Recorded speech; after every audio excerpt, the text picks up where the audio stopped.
விஜயகாந்த் வந்து ஒரு எக்ஸாம்பிளா தமிழ்நாட்டில் இருந்திருக்காரு. நடிகராக இருந்தார், அரசியல் கட்சி ஆரம்பிச்சாரு, அவர் 8% ஓட்டு வாங்கினாரு. அதே மாதிரி விஜயும் வந்து அரசியல் கட்சி. இன்னொருத்தரை நம்ம விட்டுட்டோம். ஆக்சுவலி கமலஹாசன் அண்ட் ரஜினியுமே வந்து கட்சி ஆரம்பிச்சாங்க.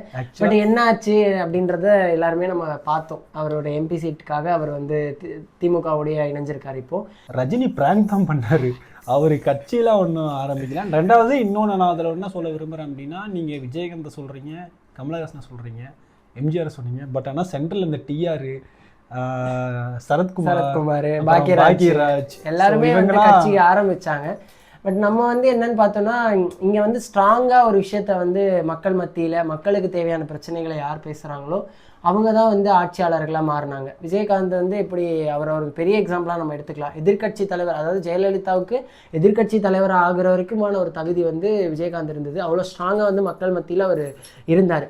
மேபி விஜய் அதுக்கு வரத்துக்கான வாய்ப்பும் இருக்குது, அப்படி இல்லாமலும் போகலாம். அது விஜயோடைய ஸ்டாண்டில் இருக்குது, விஜய் நம்புகிற ரசிகர்களுடைய பக்கம் இருக்குது, விஜயை நம்பக்கூடிய தொண்டர்கள் கையில் இருக்குது.